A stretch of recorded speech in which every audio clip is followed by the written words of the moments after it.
Hello, Sagittarius. Thank you for joining me for your weekly forecast for week commencing the 20th of August.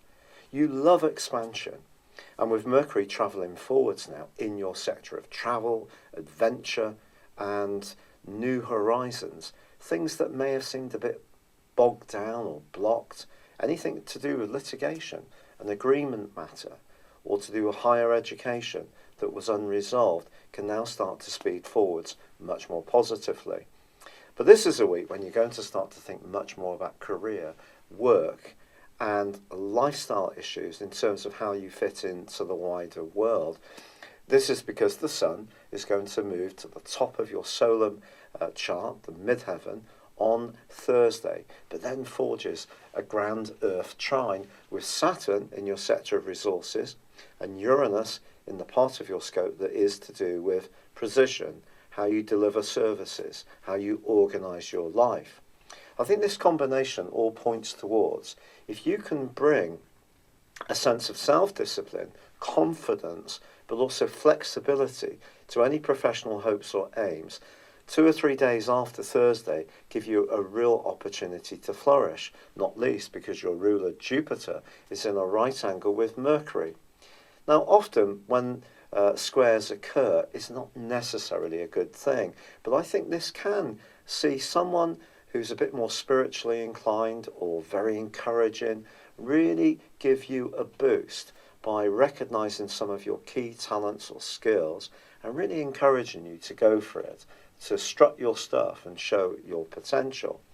It is true that Venus, in a very friendly and gregarious part of your scope, is in a right angle with Pluto. This suggests that if you're single, someone in your friendship group could take on a much greater appeal. Now, if you both want the same thing, and that might be just a little bit of a fleeting union, then that can work very well. But if one of you wants something deeper and more long-lasting, this is an aspect that can cause some problems. Also proceed with caution around money and friendships, and perhaps also to do with groups. Now, there is going to be a full moon which occurs on Sunday, and this is in the sign of Pisces.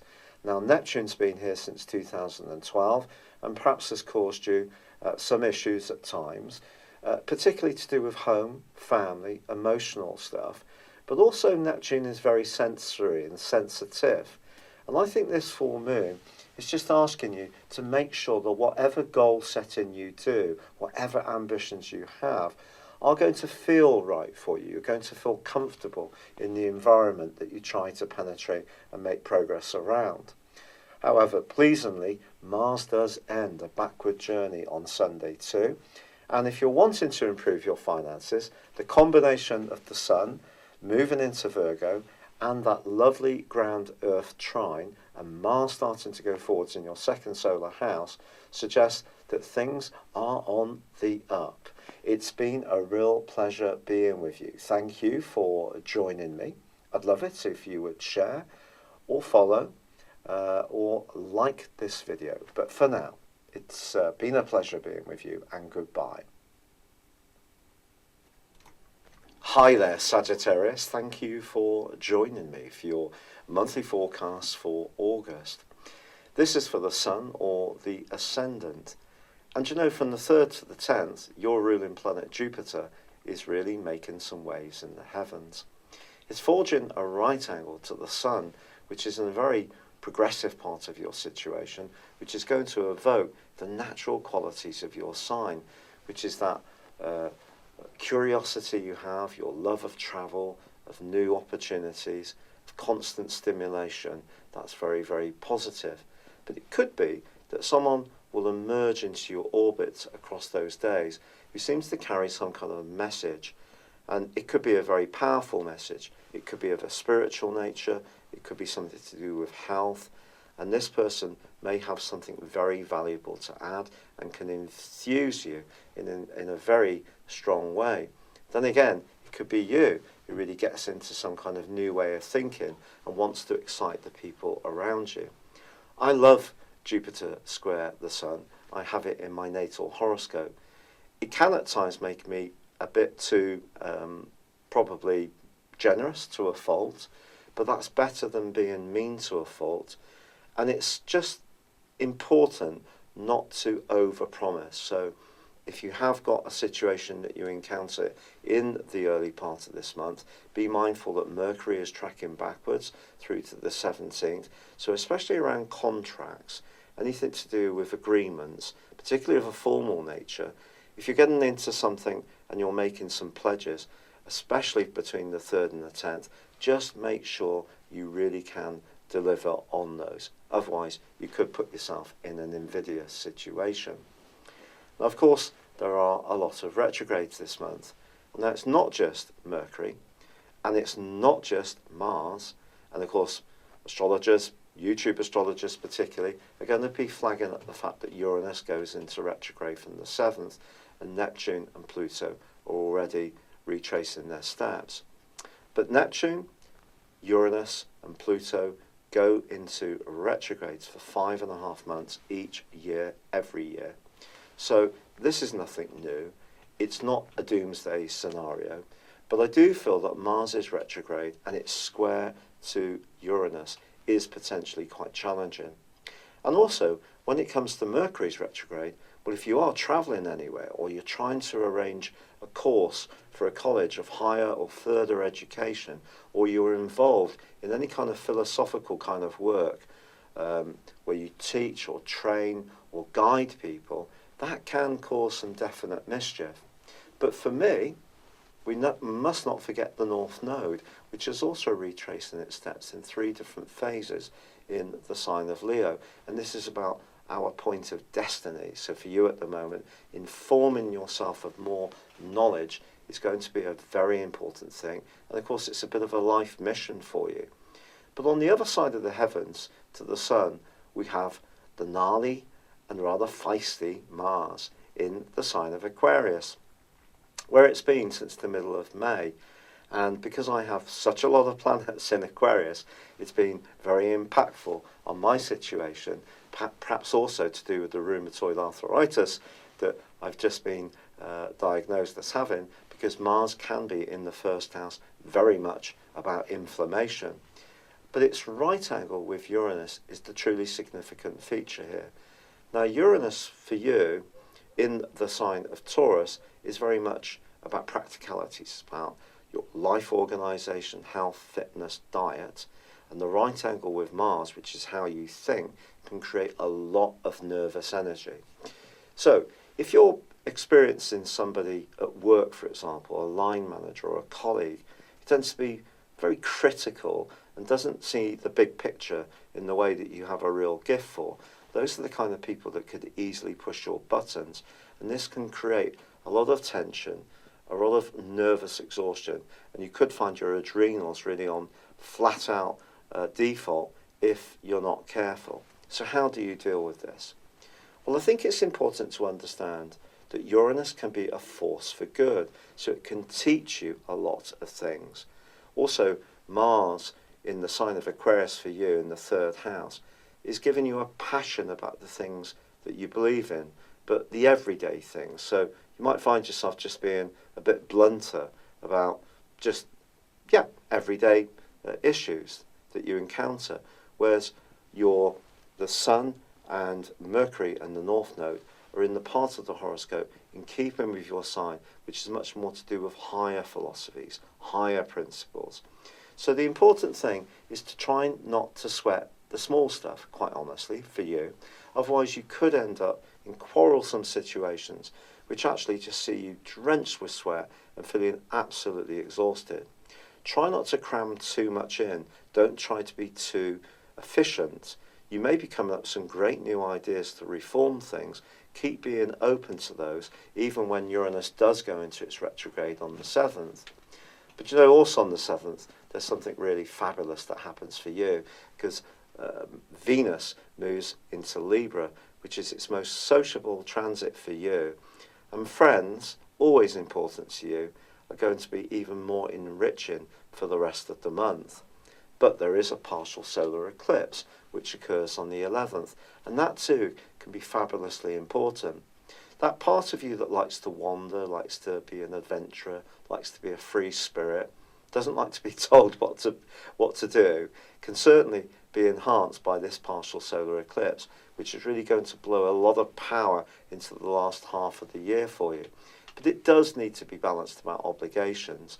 And once Mercury goes forwards on the 18th, I do feel you can start to untangle any cross wires that may have happened around those contracts, agreements, higher education, teaching, training, travel.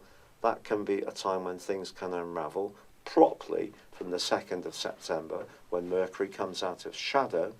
But I think by the 23rd, when the sun climbs into the height of your scope, your solar midheaven, this is very much to do with the way you connect to the wider world. It's to do with your ambitions, goals. So the freedom lover that comes from that partial solar eclipse does need to be tempered by the expectations that inevitably do come from fitting in with those big structures, whether it's an employer, what our folks feel, paying our rent or mortgages or bills, all this kind of worldly stuff that we have to do. And of course, you still have a lot of energy in the part of your horoscope to do with your everyday resources.